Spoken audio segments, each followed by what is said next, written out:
Hi guys, உங்களுக்கு இதை பார்த்தாலே தெரிஞ்சிருக்கும் நம்ம எதை பற்றி பேச போகிறோம் என்ன சொல்லிட்டு. ஸோ இது பேப்பர் ராக்கெட்டுன்னு சொல்கிறதுல எனக்கு ஒரு சின்ன வருத்தம் இருக்குன்னு சொல்லிக்கலாம். ஏன்னா இது என்னைய பொறுத்தளவில் இந்த பேப்பர் ராக்கெட்டை விட இது வந்து ஒரு ஆரிகாமிக்கான ஒரு ஸ்டார்ட். ஆரிகாமி பற்றி எவ்வளோ பேத்துக்கு எந்த அளவுக்கு தெரியும் என்ன எனக்கு தெரியல. ஆனால் ஆரிகாமி உண்மையில ஒரு ஃபேண்டஸியான விஷயம். இப்போ வரையுமே அது எவால்வ் ஆகிறதெல்லாம் பார்க்கும்போது உண்மையிலே ஆச்சரியமாக இருக்குது. அதுக்குள்ளே இன்வால்வ் ஆகியிருக்காங்க சயின்ஸ், அதெல்லாம் நினைக்கும்போது ரொம்பவுமே ஆச்சரியமாக இருக்குது. இந்த பேப்பர் ராக்கெட் வந்து என் லைஃப்குள்ளே எப்படி உள்ளே வந்துச்சு அப்படிங்கிறத நம்ம இந்த எபிசோடில் பார்க்க போகிறோம். என் லைஃப்பில் இந்த பேப்பர் ராக்கெட் எப்படி உள்ளே வருது, இந்த ஆரிகாமி எப்படி உள்ளே வருதுன்னு பார்த்தா 2 விஷயம் என்னால் உள்ளே வருது. ஒன்று ஸ்கூல், இன்னொன்று வீடு. ரெண்டுலேயுமே சைமல்டேனியஸாக நடக்குது. அந்த விஷயம் என்னென்னா, ஸ்கூலில் வந்து ஒரு சின்ன ஒர்க் ஷாப் நடத்துகிறாங்க. அதில் வந்து ஆரிகாமி பற்றி ஒரு புக்கு, சின்ன பேப்பர், ஒரு 10 பேப்பர் இருக்கும், அந்த மாதிரியான ஒரு புக்கு. அதில் வந்து ஒவ்வொரு விதமாக பண்ணுறதுக்கு போட்டிருக்காங்க. அதில் இன்ஸ்ட்ரக்ஷன், ஸ்டெப் பை ஸ்டெப் இன்ஸ்ட்ரக்ஷன்ஸும். அதில் வந்து மோஸ்ட்லி என்ன இருக்குன்னா பேப்பர் கட்டிங் இருக்குது. இந்த கலர் பேப்பர்ஸ் வச்சு ட்ரீ மாதிரி பண்ணுறது, கட் பண்ணி அப்புறம் இந்த ஒரு 5-6 ஃபோல்ட் பண்ணிவிட்டு கட் பண்ணோம் அப்படின்னா கடைசியில் விரிச்சு பக்கத்தில் ஒரு 5 பேர் கையை கோர்த்து நிற்கிற மாதிரி இருக்கிறது. இந்த மாதிரியானதெல்லாம் அதில் வந்து சிம்பிளான இருக்குது. இதெல்லாம் வந்து அன்றைக்கி ஒரு நாள் செஞ்சு காமிச்சிட்டு ஒரு பீரியடில் பண்ணி காமிச்சிட்டு இதை வந்து எங்கள்கிட்ட செல் பண்ணிட்டு போகிறாங்க.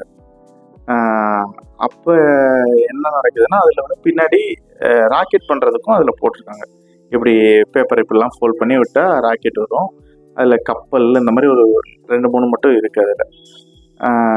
இன்னொன்று வீட்டில் எப்படி இன்ஃப்ளூயன்ஸ் ஆகுது அப்படின்னு பார்த்தோம்னா, அந்த டைம் வந்து நான் அந்த பேப்பர்லாம் வச்சுட்டு சுற்றிட்டு இருக்கவும் அன்னைக்கு மழை, அந்த இதில் மழை பெய்யுது. மழை பெஞ்சு வீட்டு வாசலில் தண்ணி ஓடிக்கிட்டு இருக்கிறதுல அப்பா இருந்துட்டு சொல்கிறாங்க, உனக்கு கப்பல் செய்ய தெரியுமா அப்படின்னு கேட்கவும், நானும் தெரியும் அப்படின்ட்டு.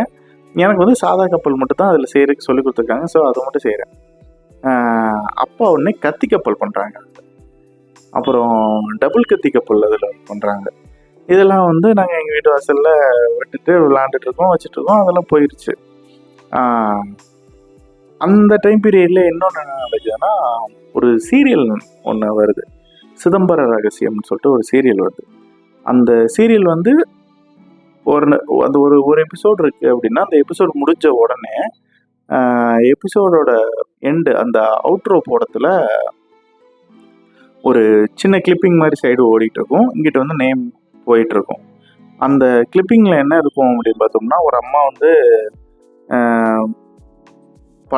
வேறு ஏதாவது புக்ஸை பற்றி, புக்கில் உள்ள அந்த ஒரு ஸ்டான்ஸா அந்த மாதிரி ஒரு ஏதாவது ஒன்று சொல்லுவாங்க.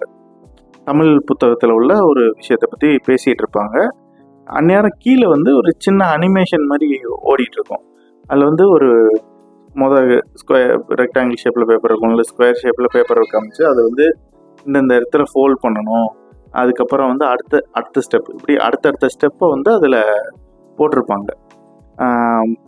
பண்ணிவிட்டு கடைசியில் முடியத்தில் பார்த்தோம்னா எபிசோட் அந்த ஸ்க்ரால் எல்லாமே முடிஞ்சிடும். எண்டு கிரெடிட் எல்லாமே முடிஞ்சு போத்தில் பார்த்தோம்னா அந்த அம்மா வந்து கையில் ஒரு பேப்பரை இப்படி வச்சுட்டு நகண்டுருவாங்க, டேபிளில் வச்சுட்டு போயிடுவாங்க. அப்படியே அந்த அம்மா அவங்கள ஃபோக்கஸ் பண்ணிகிட்டு இருந்த கேமரா வந்து அப்படியே அந்த டேபிளில் அவங்க என்ன வச்சுட்டு போனாங்கன்னு சொல்லிட்டு பார்க்குற மாதிரி இருக்கும். பார்த்தோம்னா அந்த ஏதாவது ஒன்று பண்ணியிருப்பாங்க, அது மாதிரி இருக்கும். இதில் தான் நான் என்ன பார்க்குறேன்னா, தவளை பார்க்குறேன். தவளை மாதிரி பண்ணியிருக்காங்க ஒரு வட்டம். அப்புறம் கொக்கு மாதிரி ஒன்று பண்ணியிருந்தாங்க. இந்த மாதிரி நிறைய பண்ணுவாங்க. அதில் எனக்கு கொக்கும் தவளை மட்டும் என்னால் புரிஞ்சு ஈஸியாக பண்ண முடிஞ்சு நான் பண்ணேன். அதே டைமில் அவங்க இன்னொன்று பண்ணியிருந்தாங்க, என்னென்னா ஏரோப்ளேன் பண்ணியிருந்தாங்க. எப்படின்னா சின்ன சின்ன பீசஸாக பண்ணி அது எல்லாத்தையும் ஒன்று சேர்த்தா அது பார்க்க ஏரோப்ளேன் மாதிரி இருக்கும். அது வந்து ப்ராப்பர் ஆரிகாமி கிடையாது, ஆனால் அது அந்த மாதிரியான ஒரு கான்செப்டில் பண்ணியிருந்தாங்க. அது ரொம்ப அழகாக இருக்கும். ஆனால் அது பறக்க வைக்கலாம் இருக்காது. அதை தூக்கி போட்டோம்னா எல்லாம் உதிர்ந்து தனித்தனியாக போயிடும். உடனே இது வந்து ஒரு கொஞ்சம் பாப்புலரான ஒப்பீனியன் ஆகுது. ஸோ எங்கள் தெருவில் நாங்கள் அந்த 5 பேர் இருக்கோம். நாங்கள் 5 பேருமே அந்த ஆரிகாமி மேலே எங்களுக்கு கொஞ்சம் இன்ட்ரெஸ்ட் இருக்குது. நான் அந்த தவளை செய்கிறதுக்கு உங்களுக்குலாம் சொல்லித்தரேன். அப்புறம் இந்த கொக்கு செய்கிறதுக்கு சொல்லித்தரேன். இதெல்லாம் எல்லோரும் ஒருத்தருக்கு ஒருத்தர் பண்ணுறோம், வைக்கிறோம். ஒரு 2 பொண்ணுங்கள்லாம் வந்து வீட்டில் பெயிண்ட் பண்ணி தோரணம் மாதிரி கட்டி 2 கொக்கும் பறந்துட்டு இருக்க மாதிரி வீட்டு வாசல்லாம் தொங்க விட்டுட்டு இருந்தாங்க. அப்புறம் நாங்கள் பசங்களுக்குள்ளே தவளை செஞ்சு அதை வச்சு ஃபைட் விடுறது. அதை தவளை வந்து நம்ம ஆக்சுவலாக இப்படி ப்ரெஸ் பண்ணோம் அப்படின்னா அது ஃப்ரண்ட்டில் தவ்வும். அதை வச்சு ஒருத்தருக்கு ஒருத்தர் வச்சு சட்டவரோட மாதிரி அப்படி முட்டி முட்டி யார் தலைகீழ வருகிறதோ அவங்க அவுட்டு அப்படிங்கிற மாதிரிலாம் சொல்லி விளையாண்டுட்டு இருந்தோம். அப்போ தான் வந்து இந்த பேப்பர் ராக்கெட்டும் வந்து கொஞ்சம் மெயினாக வருது. நாங்களும் உடனே சேர்ந்து இந்த ராக்கெட்டை பண்ணுறோம், விடுறோம். அது இந்த ஃபஸ்ட்டு உள்ள டிசைனில் வந்து ரொம்ப பெரிய ஃப்ளாக இருக்கும். இப்படி விட்டோம்னா ஒன்று நேராக போகும். ஒரு சில நேரம் என்ன பண்ணோம், இப்படி திரும்பி ரிவர்ஸில் போயிடும், கால்கடியில் வந்துடும். அது முண்டக்க போகும், ப்ராப்பராக போகாது. நாங்கள் இதை விளையாண்டுட்டு இருக்கிறதுல ஒரு நாள் பார்த்தா எங்களோட ஒரு சீனியர் வராங்க, ஒரு 3-4 வயசு பெரிய அண்ணன். அவர் பார்த்துட்டு இங்கே வாங்கடா நான் உங்களுக்கு பண்ணி காட்டுறேன் அப்படின்னு சொல்லிட்டு அவர் எடுத்து அவர் ஒரு ராக்கெட் பண்ணுறாரு. பண்ணிட்டு அவர் தூக்கி போடுறாரு. அது அப்படி ரெக்கை அடித்த மாதிரி இப்படி போகுது. அதை பார்க்கறதுல எங்களுக்கு எப்படி வானத்தில் அது என்ன மிதந்துட்டே போகுது அப்படிங்கிற மாதிரி நாங்கள் எல்லாம் பார்த்துட்டு உட்காந்துட்டு இருந்தோம். அப்போ எங்களுக்குள்ள என்னன்னா ஒரு போட்டி, யார் ராக்கெட் ரொம்ப தூரம் போகுது வைக்குது அப்படின்னு சொல்லிட்டு எங்களுக்கு ஒரு போட்டி. அப்போதான் உடனே சேர்ந்துட்டு நாங்களும் அவர் பண்ணி கொடுத்தது மட்டும் ஒரு பையன் எடுத்து வச்சுக்கிட்டான், அது யாருக்கும் கொடுக்க மாட்டேன் அப்படின்ட்டு. அப்போ வந்து என்ன நடக்குதுன்னா, நாங்கள் எல்லாரும் இது பண்ணுவோம், இவன் மட்டும் ஈஸியாக போடுவோம், அது ஆட்டுகள் ரொம்ப தூரம் போயிடும், நாங்கள் போடுறதுல பக்கத்தில் விழுந்துடும். அப்போ வந்து நான் வேற ஒரு பண்ணுறேன். என்ன பண்ணுறேன், அந்த பேப்பரை சின்னதாக சுருட்டிட்டேன். இந்த அளவுக்கு சின்னதாக அதை சுருட்டி இதில் ரெக்க வச்சு அந்த ராக்கெட்டை விடுறேன். அது விட்டா அது ஒரு வினோதமாக போகுது, எனக்கு பக்கத்தில் வித்தியாசம் தெரியுது. நேராக போய் சக்குன்னு இப்படி குத்துது அப்படின்னு சொல்லிட்டு ஒரு நாள் எங்கள் தெருவோட என்ட்ரன்ஸில் வச்சு நாங்கள் இந்த இதை விளாண்டுட்ருக்கோம். அன்னைக்கு நான் இதை பண்ணிவிட்டு இப்படி நேராக விடாமல் கொஞ்சம் ஏற்றி விட்டு பார்ப்போம்னு சொல்லிட்டு விடுறேன். அவ்வளோதான், நம்ம வேர்ல்டு மாறிடுச்சு. அந்த ராக்கெட் எப்படியே போகுது போய்கிட்டே இருக்குது, கீழே இறங்கவே மாட்டேங்குது. எனக்கு அப்படியே அதை பார்க்க நான் அது மேலே போக நானும் அது கூட சேர்த்து போக ஆரம்பிச்சிட்டேன். அது கரெக்டாக ஒரு எங்கள் தெருக்குள்ளே நுழைஞ்ச கொஞ்சம் தூரத்துலேயே வந்து ஒரு ஆர்ச் மாதிரி போட்டிருப்பாங்க. அந்த ஆர்ச்சில் வந்து ஃபுல் அண்ட் ஃபுல் கொடி படர விட்டுருப்பாங்க. அது கொஞ்சம் அகலமாகவும் இருக்கும்.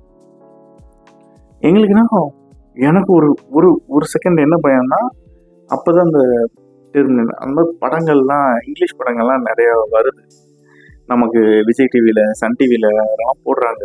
எனக்கு அதெல்லாம் பார்த்து அது ஒரு மனக்கற்பனை இருக்குது. எனக்கு இது போக பக்கத்தில் ஒரு அந்த ஃப்ளைட்டர் ஜெட்டில் நான் அப்படியே போய்கிட்டு இருக்க மாதிரி எனக்கு அப்படியே நான் அங்கே பறக்கிற மாதிரி எனக்கு வர ஆரம்பிச்சிருச்சு. அப்படி பறந்து போய்கிட்டே இருக்கும். அப்படி போகுது. நான் எனக்கு ஃபீல்லாம் போச்சு, அது போய் அந்த காட்டுக்குள்ளே சிக்க போகுது. ஏன்னா எனக்கு அந்த புதர் பார்க்குறதுல ஒரு காடு எஃபெக்டில் இருக்காது. ஏன்னா பிளைன் சேர்ஸு அவ்வளோ பெருசாக இருக்கும்போது, இந்த கொடிகள்லாம் இருக்கும்போது பார்க்கறதுல அது ஒரு காட்டுக்குள்ளே அது போகிற மாதிரி ஒரு ஃபீல். பார்த்தா அது போய் அந்த காட்டெல்லாம் தாண்டி ரொம்ப தூரம் தாண்டி கீழே வந்து லேண்ட் ஆகுது. அப்போதான் எனக்கு அப்படியே எங்களுக்குள்ள எல்லாருக்குமே ஒரு சந்தோஷம், நம்ம சமயம் ஒன்று பண்ணிட்டோம் அப்படின்ட்டு. உடனே அப்புறம் எல்லாருக்கும் அந்த இதை சொல்லி கொடுத்து எல்லாரும் விடுறது. அப்போ வந்து நாங்கள் 4-5 பேர் சேர்ந்து ஒன்றா விடுவோம். இதில் நிறைய காமெடியில் பண்ணுவோம். ஏன்னா அந்த டைம் வந்து இண்டிபெண்டன்ஸ் டேக்காக அந்த ராக்கெட்டு நம்ம இதில் பறக்க விடுவாங்க. விட்டு அதில் பின்னாடி புகை வரும், அதை வச்சு நேஷ்னல் ஃப்ளாக் மாதிரி ட்ரை கலரில் இது பண்ணி பறக்கும். அந்த மாதிரி ஷோஸ் நடக்குமா எங்களுக்கு. நாங்களே அந்த ஷோ உருவாக்க மாதிரி நாங்கள் ஒரு இண்டிபெண்டன்ஸ் டேக்கு நாங்களே அதை காலையில் பார்த்துருக்கோம். பார்த்துட்டு சாயங்காலம் உட்காந்து நாங்கள் அதை பண்ணிகிட்டு இருந்தோம். வீட்டில் இருந்து கலர் கோலம் பொடியெலாம் எடுத்துகிட்டு வந்து அந்த ராக்கெட்டில் கொட்டி எந்த தூக்கி போகிறதுல அது போகிற வழியில் அது கீழே போட்டுகிட்டே போகும். அப்புறம் அவங்க அங்கேருந்து ஏதோ ஹெலிகாப்டர்லேருந்து பூ போடுவாங்க. அதுக்கு நாங்கள் இதுலேருந்து பூவெல்லாம் பறித்து குட்டி குட்டியாக பிச்சு அதில் வச்சு பறக்க போகும்போது அதை கீழே பொத்து பொத்துன்னு போட்டுக்கிட்டே போய்கிட்டு இருக்கோம்.